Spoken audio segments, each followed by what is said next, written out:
Good afternoon. Thank you for joining us here today.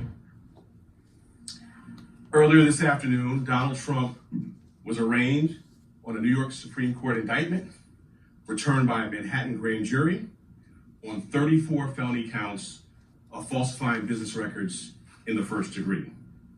Under New York state law, it is a felony to falsify business records with intent to defraud and an intent to conceal another crime. That is exactly what this case is about. 34 false statements made to cover up other crimes. These are felony crimes in New York State, no matter who you are. We cannot and will not normalize serious criminal conduct. The defendant repeatedly made false statements on New York business records. He also caused others to make false statements. The defendant claimed that he was paying Michael Cohen for legal services performed in 2017. This simply was not true. And it was a false statement that the defendant made month after month in 2017. April, May, June, and so on through the rest of the year. For 9 straight months, the defendant held documents in his hand containing this key lie, that he was paying Michael Cohen for legal services performed in 2017. And he personally signed checks for payments to Michael Cohen for each of these 9 months. In total, the grand jury found there were 34 documents with this critical false statement. Why did Donald Trump repeatedly make these false statements? The evidence will show that he did so to cover up crimes relating to the 2016 election. Donald Trump, executives at the publishing company American Media Incorporated, Mr. Cohen, and others agreed in 2015 to a catch and kill scheme. That is, a scheme to buy and suppress negative information to help Mr. Trump's chance of winning the election. As part of this scheme, Donald Trump and others made 3 payments to people who claimed to have negative information about Mr. Trump. To make these payments, they set up shell companies, and they made yet more false statements, including, for example, in AMI, American Media Incorporated's business records. One of the 3 people that they paid to keep quiet was a woman named Stormy Daniels. Less than 2 weeks before the presidential election, Michael Cohen wired $130,000 to Stormy Daniels' lawyer. That payment was to hide damaging information from the voting public. The participant scheme was illegal. The scheme violated New York election law, which makes it a crime to conspire to promote a candidacy by unlawful means. The $130,000 wire payment exceeded the federal campaign contribution cap, and the false statements in AMI's books violated New York law. That is why Mr. Trump made false statements about his payments to Mr. Cohen. He cannot simply say that the payments were a reimbursement for Mr. Cohen's payments to Stormy Daniels. To do so, to make that true statement, would have been to admit a crime. So instead, Mr. Trump said that he was paying Mr. Cohen for fictitious legal services in 2017 to cover up actual crime committed the prior year. And in order to get Michael Cohen his money back, they planned one last false statement. In order to complete the scheme, they planned to mischaracterize the repayments to Mr. Cohen as income to the New York State tax authorities. The conduct I just described, and that which was charged by the grand jury, is felony criminal conduct in New York State. True and accurate business records are important everywhere, to be sure. They are all the more important in Manhattan. the financial center of the world. That is why we have a history in the Manhattan DA's office of vigorously enforcing white-collar crime. My office, including the talented prosecutors you saw in arraignment earlier today, has charged hundreds of felony falsifying business records. This charge, it can be said, is the bread and butter of our white-collar work. And fraud presents itself in all different forms here in Manhattan. We have charged falsifying business records for those who violated federal bank secrecy laws. We have charged falsifying business records for those who were seeking to cover up sex crimes. And we have brought this charge for those who committed tax violations. At its core, this case today is one with allegations like so many of our white-collar cases. Allegations that someone lied again and again to protect their interests and evade the laws to which we are all held accountable.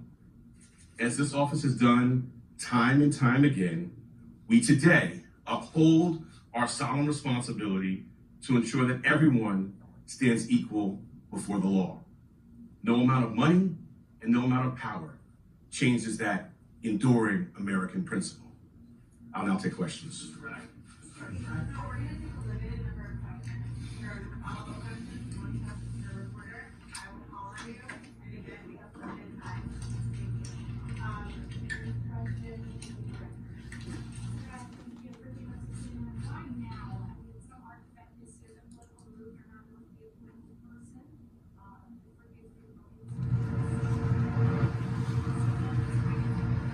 We conducted a thorough and rigorous investigation, as we're going to do at the Manhattan District Attorney's Office. I've been doing this for 24 years and am no stranger to rigorous, complex investigations. I bring cases when they're ready. Having now conducted a rigorous, thorough investigation, the case was ready to be brought, and it was brought. Mr. Bragg, the indictment says that there were pretty false business records. And they were never concealed another crime, but the indictment does not specifically say what those crimes were. We are assuming, perhaps, that they might be election related. I'm wondering if you can specify what laws were also relevant. Right. So let me say as an initial matter, the indictment doesn't specify because the law does not so require. In my remarks, I mentioned a couple of laws, which I will highlight again now. The first is New York State election law, which makes it a crime to conspire to promote a candidacy by unlawful means. I further indicated a number of unlawful means, including more additional false statements, including statements that were planned to be made to tax authorities. I also noted the federal election law cap on contribution limits. But why weren't there those crimes charged? Constantly charged with those crimes? Well, I'm not going to go into our deliberative process on what was brought. The charges that were brought were the ones that were brought. The evidence in the law is the basis for those decisions. You had expressed a year ago that you had some reservations about the case's readiness. Can you talk to us about what were some of the questions in your mind that needed to be answered in order to bring a case this magnitude? I'm not going to go chapter and verse into anything, and what I will say is, I believe the time period you're talking about, I've been in office for a couple of months. The investigation, in my view, was not concluded into the conduct, in particular, that is the basis for the charges today. Since that time, we've had more evidence made available to the office and opportunity to meet with additional witnesses. So, as I said earlier, I've been doing this for 24 years. I don't bring cases prior to a thorough and rigorous investigation. Now, having done so, the case has been brought. Mr. Bragg, Garrett Hake with NBC News. Your predecessor took a hard look at this case and decided not to charge it. Federal prosecutors took a hard look at this case and decided not to charge it. Do you believe you have new evidence that led you to decide to charge this, or why now? Well, as I just mentioned, we have had available to the office additional evidence that was not in the office's possession prior to my time here. And as to your part of your question about the federal, we have a distinct and strong, I would say profound independent interests in New York State. This is the business capital of the world.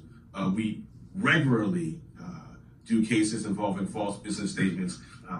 The bedrock, in fact, the basis for business integrity and a well-functioning business marketplace is true and accurate record keeping. That's the charge that's brought here, falsifying New York State business records.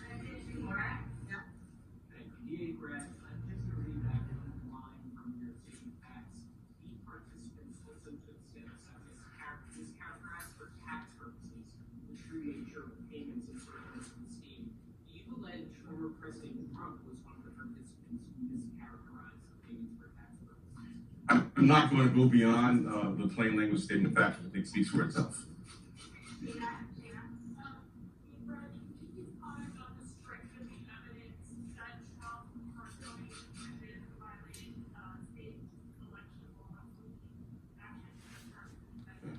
So the charge is falsifying business records. The charge requires, as I specified,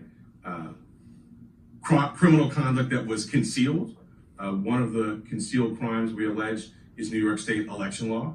I sort of went through in our statement of facts, I think many of you have in front of you, goes through things including text messages, emails, contemporaneous phone records, multiple witnesses. All of that will be, as you saw in the fall, borne out in the public courtroom in downtown Manhattan. Our last question is Jonah.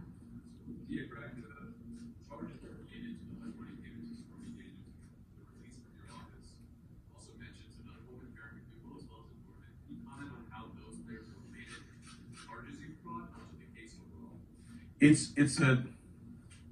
I'm glad you put your finger on that, because it's not just about one payment. It is 34 business records, 34 false statements in business records that were concealing criminal conduct. And the earlier question about New York State election law, when I talked about conspiracy to promote a candidacy by unlawful means.